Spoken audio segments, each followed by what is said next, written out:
आपके पड़ोसी जिले मध्य प्रदेश में एक मुहिम चल रही है और राज्य की सरकारें भी चुप है और केंद्र की सरकार भी चुप है। वो मुहिम चला रहे हैं कि बाबा साहब अम्बेडकर संविधान निर्माता नहीं। इस बार पार्लियामेंट चलेगा, मैं सरकार से पूछने का काम करूंगा कि सरकार का रुख इस बात पे क्या है, क्या बाबा साहब अम्बेडकर संविधान निर्माता है या नहीं है, और अगर है तो ऐसे परमिशन और प्रोग्रामों को परमिशन किस आधार पर मिल रही है। बोला ना उसने कि बुला अपने आजाद को, जिस दिन आजाद आएगा स्वाभिमान की तरफ आंख उठा के देख ले, किसी सामंती में इतनी हिम्मत नहीं होगी जिस दिन आजाद आएगा। मेरी बात का प्यारे बंधुओं, यहाँ इस कार्यक्रम में उपस्थित माताओं बहनों, प्यारी बच्चियों, छोटे भाइयों, मुझसे बड़े सम्मानित बुजुर्गों, नौजवान साथियों, मैं अपनी बात को रखने से पहले आपसे आग्रह करूंगा कि आप बैठ जाओ, क्योंकि मेरे अनुभव हैं और आप जानते हैं मैं बिना अनुभव के कोई बात नहीं कहता। इसलिए मेरा आपसे आग्रह है कि आप अपने अपने स्थान पर बैठ जाएं और जहां बैठने की व्यवस्था नहीं है वो थोड़े से पीछे हो जाएं। मैं इसका कारण भी आप लोगों को बताऊं। मैं इसका कारण जिम्मेदारी से आपको बताऊंगा, इसलिए मैं आपसे आग्रह करूंगा कि अगले 1 मिनट में आप मेरी बात को माने और बैठ जाएं।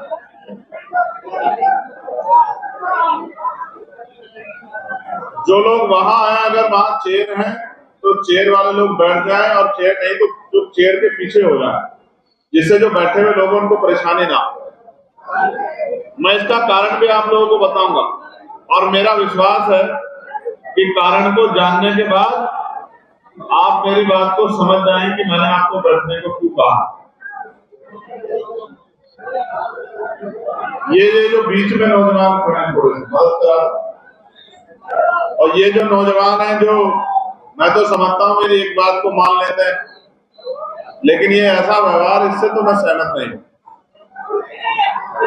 कुर्सी नहीं है तो पीछे चले जाओ, आपकी वजह से दूसरा भी आदमी परेशान होगा तो ये तो अच्छी बात। मैं समझ गया कुर्सी कम है, ये बात मैं आपकी मान गया, कुर्सी कम है, लेकिन आप अपने खुद को भी परेशान रखो, दूसरे को परेशान करो, ये तो अच्छी बात नहीं। थोड़ी सी मदद करा दो, तेजी से मदद करा दो, समय कम है और समय चला जाएगा, वापस नहीं आएगा। ये जो ये नौजवान है इनसे भी कह रहा हूं,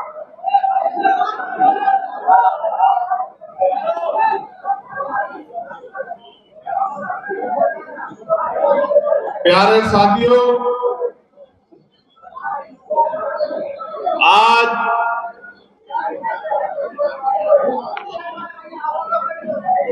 जगत गुरु सतगुरु रविदास जी महाराज की विचार परंपरा के वाहक स्वामी अछूतानंद हरिहर जी की कर्म भूमि इलाहाबाद प्रयागराज में मैं आज इस 18वें प्रबुद्धजन सम्मेलन को संबोधित करने के लिए आपके बीच पहुंचा। ये सम्मेलन सहारनपुर से शुरू हुए थे। पहला सम्मेलन सहारनपुर में हुआ, पश्चिम के मंडलों को होता हुआ ये बुंदेलखंड पहुंचा, बुंदेलखंड के बाद लखनऊ और पूर्वांचल के मंडलों को छूता हुआ, रोहिलखंड के मंडलों को छूता हुआ और यहाँ प्रयागराज में 3 बार ये कार्यक्रम कैंसिल हुआ और आज बड़ी मुश्किल से संगीनों के साए में, पुलिस के जबरदस्त पहरे में ये कार्यक्रम हम सब लोग सफल करने के लिए जा रहे हैं। इसके लिए मैं सर्वप्रथम सभी जिले के कमेटियों को, मंडल के नेताओं को, प्रदेश कमेटी के साथियों को और यहाँ उपस्थित हजारों की संख्या में पहुंचे मुझसे प्यार करने वाले मेरे परिवार के लोगों को बहुत बहुत धन्यवाद करता हूं, उनका आभार करता हूं। प्यारे साथियों, अपनी बात को शुरू करने से पहले मैं बहुजन समाज में जन्मे सभी संतों, गुरुओं और महान पुरुषों को नमन करता हूं। और नमन मैं इसलिए करता हूं क्योंकि जब मैं उनके जीवन को देखता हूं तो मुझे महसूस होता है कि अगर ये महापुरुष ना होते तो आज औरों को छोड़िए, मेरे जैसे गरीब परिवार का प्राइमरी स्कूल के टीचर का बेटा भारत की सबसे बड़ी पंचायत का मेंबर नहीं होता और यहाँ इस मंच पर खड़े होकर अपनी बात को नहीं रख रहा हो। प्यारे साथियों, मैंने आपको बैठने के लिए इसलिए कहा था, मेरा अनुभव है कि जब हम लोग स्कूल में पढ़ते थे और टीचर अपनी बात को पढ़ाया करता था, समझाया करता था, तो बहुत सारे विद्यार्थी ऐसे होते थे जो बहुत गंभीरता से टीचर की बात को सुनते थे, लेकिन कुछ विद्यार्थी ऐसे होते थे जो जब टीचर पढ़ा रहा होता था तो कभी आपस में बात करते थे, कभी इधर उठते थे, कभी उधर उठते थे, कभी इधर बैठते थे, कभी उधर बैठते थे, कभी इधर उधर झांकने का काम करते थे, कभी इधर उधर कूदने का काम करते थे। तो अध्यापक तो अपनी पूरी मेहनत कर देता था और बाद में जो विद्यार्थी इस तरह का व्यवहार करते थे और उनकी समझ में कुछ नहीं आता था, तो जब पेपर आता था और वो क्वेश्चन आता था तो वो उत्तर के नाम पे कुछ नहीं लिख पाते थे और परिणाम जब उनका आता था तो परिणाम भी 0 के रूप में आता था और रिजल्ट भी 0 के रूप में आता था। बहुत लंबे समय से हम लोग चौकों पे, दहलीजों पे सर रगड़ रहे हैं और हाथ फैला के मांग रहे हैं। अगर हम खुद को तैयार नहीं करेंगे तो ये मांगने की प्रक्रिया अभी 100 साल रुकने वाली नहीं है। इसलिए हमें फैसला करना पड़ेगा कि हमें क्या बनना है। हमें तय करना पड़ेगा कि हमें मांगने वाला बनना है या देने वाला बनना है। आज तो संविधान ने सब कुछ हमारे हाथ में रख दिया है। अगर हम पढ़ लिख लें, बेहतर पढ़ाई कर लें, डॉक्टर, इंजीनियर, IAS, IPS, वकील जब बन जाए तो कुर्सियों पर बैठ के जिला भी चला सकते हैं, प्रदेश भी चला सकते हैं, देश भी चला सकते हैं। और अगर अपनी वोट को तैयार कर लें, जनमत तैयार कर लें, भाईचारा तैयार कर लें, तो वो दिन भी दूर नहीं है कि हम विधायक भी बन सकते हैं, सांसद भी बन सकते हैं, मुख्यमंत्री भी बन सकते हैं, प्रधानमंत्री भी बन सकते हैं, केंद्रीय मंत्री बन सकते हैं और इस देश की राजकाज को अपने हाथ में भी ले सकते हैं, अपने लोगों के आंसू भी पूछ सकते हैं, अपनी दर्द तकलीफों को कम भी कर सकते हैं। प्यारे साथियों, मैं याद करूंगा महामानव तथागत बुद्ध को। आप महसूस करके देखो कि उन्होंने राजशाही छोड़ी और लोगों की पीड़ा को अपनी पीड़ा समझ के लोगों के बीच में जाके ज्ञान अर्जित करके लोगों को समझाने का काम किया और उनके वजह से इतना बड़ा परिवर्तन आया कि जो सामंतवादी व्यवस्था थी, राजशाही व्यवस्था थी, उसमें भी मानवतावादी विचार को आगे बढ़ने का मौका मिला। उनके बाद 600 साल पहले जगत गुरु सतगुरु रविदास जी महाराज ने बेगमपुरा का विचार देके, बेगम का मतलब होता है, एक बेगम वो होती है जो राजा की होती है और एक बेगम जो है 2 शब्दों से मिलकर बना है, बे और गम, यानी कि बिना गम। ऐसा राज व्यवस्था जहां किसी के जीवन में कोई गम ना हो, ऐसी राज व्यवस्था 600 साल पहले जगत गुरु सतगुरु रविदास जी महाराज ने यही बनारस से देने का काम किया और पूरी दुनिया में मानवता के विचार को फैलाने का काम किया। उनके समकालीन, उनके आसपास गुरु नानक देव ने पंगत में संगत का विचार दिया और चारों वर्णों के लोगों को एक सूत्र में पिरो के भाईचारे की बात की और दुनिया को संदेश दिया कि मिलजुल के भाईचारा पैदा करके हम लोग आगे बढ़ सकते हैं। तब संविधान भी नहीं था, लेकिन उन्होंने कहा कि कोई छोटा मोटा तो कोई छोटा बड़ा नहीं है, एक ही तरह की प्रक्रिया से और माँ की कोख से ही लोग जन्म लेते हैं। एक माँ की कोख ऊंची और दूसरी माँ की कोख नीची नहीं हो सकती है। इंसान इंसान बराबर है। ऐसा ही विचार गुरु वाल्मीकि जी ने, ऐसा ही विचार संत गाडगे जी महाराज ने, ऐसा ही विचार नारायण गुरु ने, ऐसा ही विचार गुरु घासीदास ने और सोए हुए समाज को जगाने के लिए ऐसा ही विचार राष्ट्रपिता ज्योतिबा फूले ने दिया, मां सावित्रीबाई फूले ने दिया।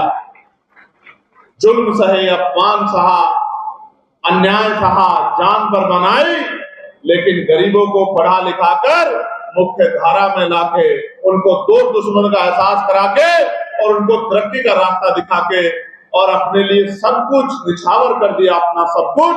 अंत समय में कहते हैं कि उनके पास अपने इलाज के पैसे भी नहीं थे। और मैं महाराष्ट्र जाता हूं मेरे लोगों, तो महाराष्ट्र में उनका नाम सुनहरे अक्षरों में लिखा हुआ है। इतने बड़े बड़े कंस्ट्रक्शन के काम उन्होंने किए हैं, इतनी बड़ी बड़ी बिल्डिंग और पुल बनाए हैं कि उनके मुकाबले का कॉन्ट्रैक्टर नहीं।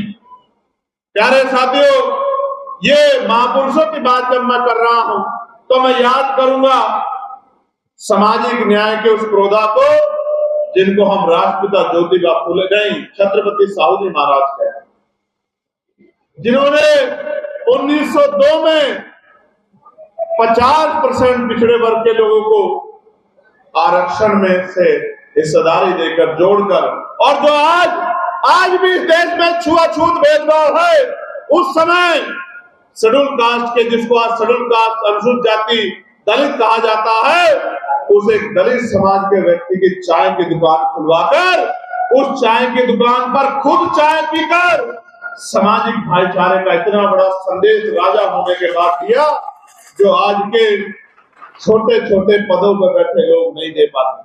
और मैं बात कर रहा हूं 1902 की, 50% आरक्षण, मगर यहां ये भी जान लो कि पिछड़े वर्ग का मतलब सिर्फ आज के आरक्षण, आज के संवैधानिक व्यवस्था में पिछड़ी जातियां नहीं। पिछड़े वर्ग का मतलब ऑपरेस्ट कम्युनिटी, यानी कि आज का SC, ST, OBC उस समय का पिछड़े वर्ग था। तो आप ये भी समझो कि 1902 में आज जिनको हम पाल, प्रजापति, कश्यप, सेन, विश्वकर्मा, सैनी, मौर्य, साके, बिंद, केवल, राजभर, मल्ला, मुनिया, चौहान, जाट, गुर्जर, यादव, कुर्मी, तमाम तरह की जातियों के रूप में देखते हैं। और उनके बाद खुद को जाटा, चमार, वाल्मीकि, पासी, धोबी, कोरी, सोनकर, तमाम जातियों में देखते हैं। ये सब एक ही परिवार का हिस्सा है। अगर एक परिवार का हिस्सा नहीं होता तो छत्रपति साहू जी महाराज इनको अपना परिवार मान के इनके लिए आरक्षण की व्यवस्था नहीं करते।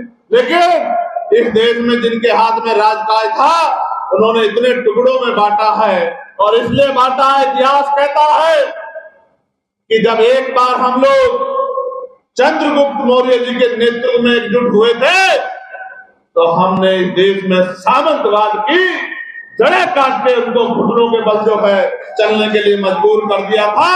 और जब चंद्रगुप्त मौर्य जी का शासन था, सम्राट अशोक का शासन था, तो पूरी दुनिया में अखंड भारत होता था। इसकी सीमाएं अफगानिस्तान तक थी, तब ये अखंड भारत था। उसके बाद ना अखंड भारत बना और ना अखंड भारत तब तक बन सकता है जब तक सम्राट चंद्रगुप्त मौर्य और सम्राट अशोक को मानने वाले लोगों के हाथ में राजकाज नहीं आएगा, तब तक ये भाईचारा नहीं बन सकता है, तब तक ये राज व्यवस्था नहीं लागू हो सकती है, जो मानवता की भाईचारे की व्यवस्था। ये इतिहास मैं आपको इसलिए बता रहा हूं कि आप इतिहास को भूले हुए लोग हो। और बाबा साहब अम्बेडकर ने कहा था कि जो समाज अपना इतिहास भूल जाता है, वो कभी अपने भविष्य का निर्माण नहीं कर सकता। प्यारे साथियों, राष्ट्रपिता ज्योतिबा फूले, छत्रपति साहू जी महाराज, ईवी पेरियार रामानायकर स्वामी, पेरियार लाल यादव, बाबू जगदेव प्रसाद कुशवाहा, जननायक कर्पूरी ठाकुर,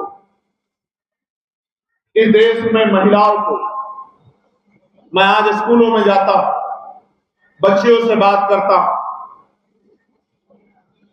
उनकी तरफ देखता हूं, तो महसूस होता है कि अगर बाबा साहब अम्बेडकर संविधान में महिलाओं को बराबर का अधिकार नहीं देते, तो किसी भी जाति धर्म की महिला आज डॉक्टर, इंजीनियर, वकील, जज, मुख्यमंत्री, राष्ट्रपति, प्रधानमंत्री, मंत्री, विधायक, सांसद, आज तो महिलाएं प्लेन उड़ाती हैं, जेट विमान उड़ाती हैं, हेलीकॉप्टर उड़ाती हैं, सीमा पर सुरक्षा करती हैं, डिस्ट्रिक्ट में सुरक्षा करती हैं, कलेक्टर बनके जिले की कुर्सी में बैठकर जिले को चलाती है, और प्रदेश में मुख्यमंत्री बनके प्रदेश को चलाती है, और देश में प्रधानमंत्री बनके देश को चलाती है। और वर्तमान में हमारी महामहिम राष्ट्रपति जी द्रौपदी मुर्मू जी, वो भी महिला हैं जो पूरी दुनिया में भारत का नेतृत्व करती हैं। वो भी महिला। ये किसने किया इतना आसान कि महिलाएं इन पदों पे चली जाएं? ये डॉक्टर बाबा साहब अम्बेडकर ने अपने संविधान में सुनिश्चित किया कि महिलाएं छोटी नहीं है, महिलाएं बराबर, महिलाएं को भी बराबर का हक अधिकार मिलना चाहिए। प्यारे साथियों, मैं बाबा साहब अम्बेडकर को नमन करता, याद करता, उनको आदरांजलि देता, उनको नीला सलाम पेश करता। मैं माननीय काशीराम साहब को याद करता, जिनका परिनिर्वाण दिवस अभी कुछ दिन पहले हमारी पार्टी ने सभी मंडलों में मनाने का काम किया।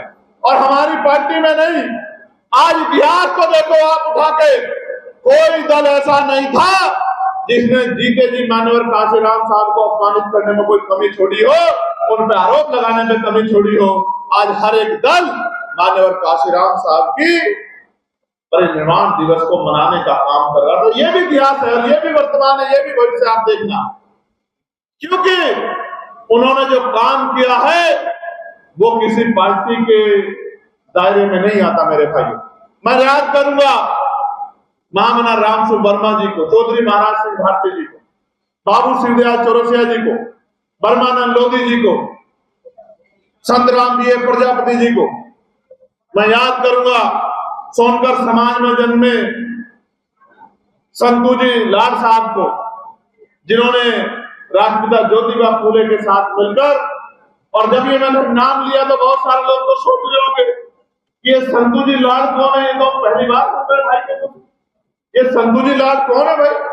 ये संतू जी लाड वो है जिन्होंने सत्य शोधक समाज के काम में मानव जो हमारे प्रमुख रहे हैं, राष्ट्रपिता ज्योतिबा फूले, उनका हाथ बढ़ाने का काम किया, उनकी ताकत बनने का काम।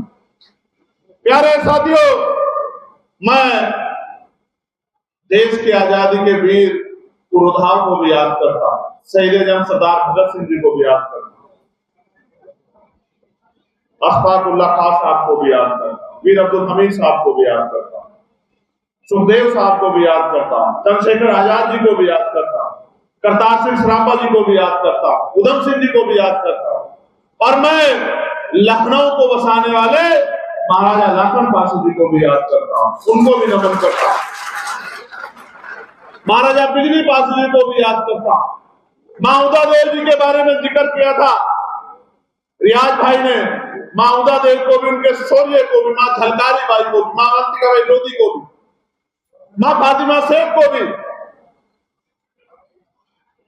और वीरांगना मां फूलन देवी को भी याद करता हूं, जिन्होंने महिलाओं को अपने लिए लड़ना सिखाया। प्यारे साथियों, ये नाम नहीं है, ये इतिहास है, और जब तक आप अपने इतिहास को नहीं पढ़ोगे तो आपको नहीं पता लगा। आज पिछड़े वर्ग के लोगों को नहीं पता है कि मंडल कमीशन का विरोध कौन कर रहा था और कौन नहीं चाहता था कि देश में मंडल कमीशन लागू हो, कि पिछड़े वर्ग के लोगों को आरक्षण के जरिए कुर्सी पर बैठने का मौका मिले। कौन था विरोधी? कौन मंडल के आड़ में कमंडल की राजनीति कर रहा था? कौन मंडल के आड़ में धार्मिक यात्रा निकाल रहा था कि मंडल की लड़ाई को कमजोर कर दिया जाए? कौन था जो 2013 में ये कह के आया कि मंडल कमीशन की रिपोर्ट लागू करेंगे? कौन था? कौन सी सरकार थी? कौन सी पार्टी थी? नहीं जानते हैं। बस निजी स्वार्थों में नैतिक पतन हो गया है कि अपने समाज के अधिकारों को पीछे छोड़ देते हैं और एक एमपी एमएलए बनने के लिए विरोधी विचारधारा, जिन्होंने आपके बच्चों के भविष्य को बर्बाद कर दिया, उनकी कुर्सियों में जाकर बैठ जाते हैं, अपने समाज को पढ़ने के लिए छोड़ देते। ये हाल हो गया, राजनीति का नैतिक पतन हो गया।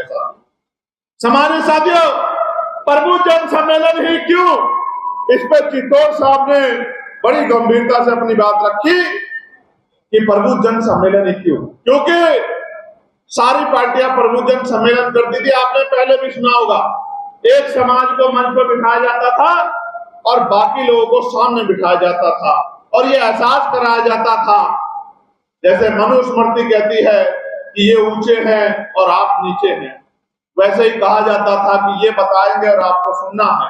और मैं मानता हूं कि जब 26 जनवरी 1950 को देश में संविधान लागू हुआ, उस दिन के बाद ना कोई कोख ऊंची थी और ना कोई कोख नीची थी, हर माँ की कोख बराबर थी ना कोई ऊंचा रहेगा और ना कोई नीचा रहेगा। और जो ऊंचे नीचे को मानने का काम करेगा, बहुत जल्द उसको जो है सबक सिखाने का काम संवैधानिक मर्यादा पर रह के आजाद समाज पार्टी करने का काम है।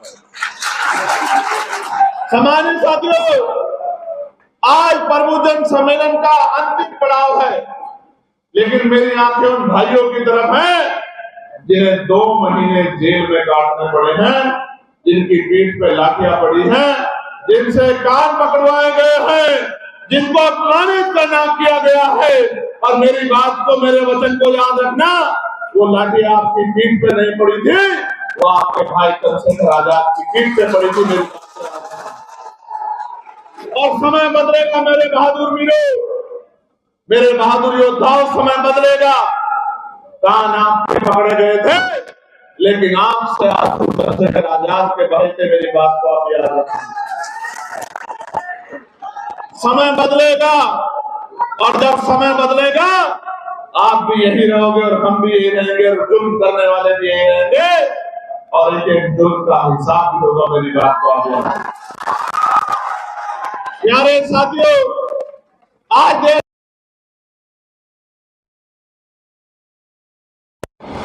और मैं अपनी भावुकता को भी नहीं रोक पा रहा। उसका कारण है कि जब मैं आपकी तरफ देखता हूं, और मैंने वीडियो में आपके जुड़े हुए हाथ और आपके पकड़े हुए कान देखे थे, तो वो दृश्य चीख चीख के मेरी आंखों में आ रहा, उसको मैं भुला नहीं पा रहा। और मैंने कहा कि सम्मेलन तब होगा जब मेरे भाई जेल से बाहर आ जाए, वरना ये सम्मेलन किसी और जिले में भी हो सकता था।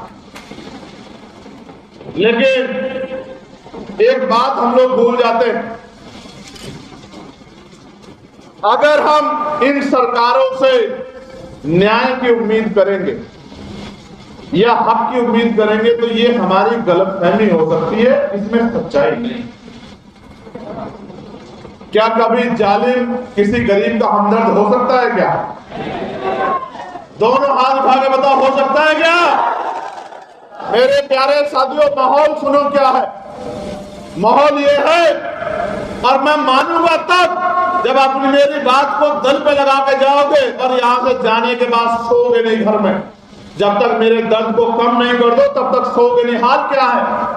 हाल ये है, आपके पड़ोसी जिले मध्य प्रदेश में एक मुहिम चल रही है, और राज्य की सरकारें भी चुप है और केंद्र की सरकार भी चुप है।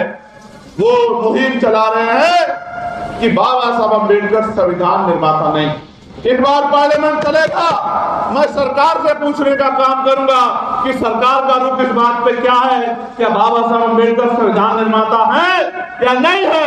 और अगर है तो ऐसे परमिशन और प्रोग्रामों को परमिशन किस आधार पर मिल रही है जहां बड़े बड़े बैनर लगा के ये कहने का काम किया जा रहा है कि डॉक्टर बाबा साहब अम्बेडकर संविधान निर्माता नहीं। एक मुहिम चल रही है, कोई बाबा साहब पे भद्र टिप्पणी करता है, कोई उनको अंग्रेजों का एजेंट बताता है, और इस मुहिम को सपोर्ट किया जा रहा है, इस मुहिम को संरक्षण दिया जा रहा है। ऐसा नहीं है कि हम चुप बैठे, नहीं चुप बैठे, लेकिन आप जानते हो कि ये सरकारें चाहती हैं कि हम संवैधानिक रास्ता छोड़ के और अपनी लड़ाई को लड़ने के लिए लाठी डंडे का प्रयोग करिए। सरकारें चाहती हैं, लेकिन आप जानते हैं अगर हम कानून को हाथ में लेंगे तो हमें गोली मारना, हम पे मुकदमा लगाना, हमें जेल भेजना इनके लिए बहुत आसान हो जाएगा। जब हम ये हमें निर्दोष होते हुए जेल भेज सकते हैं, तो अगर हमने इतना सा भी कुछ कानून को अपने हाथ में लेने का काम किया, तो इनको तो घर बैठे बैठे मौका मिल जाएगा हमारे लोगों को जेल में ठूसने का। हालांकि भीम आर्मी के लोग जेल से नहीं डरते हैं। डरते हैं क्या? डरते हैं क्या? नहीं डरते, बिल्कुल सच, नहीं डरते। और जो जेल में रहता है डरते हैं क्या?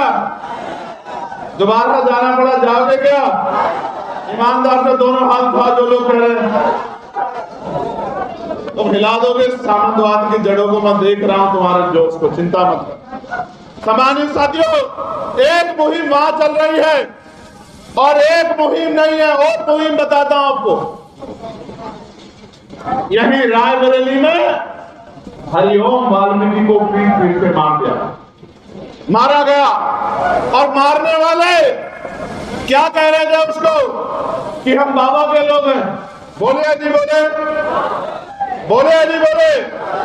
और मारने वालों में से कोई वो भी था जो कह रहा था कि बुला अपने आजाद को। सुना है नहीं सुना आपने? बोला ना उसने कि बुला अपने आजाद को। जिस दिन आजाद आएगा,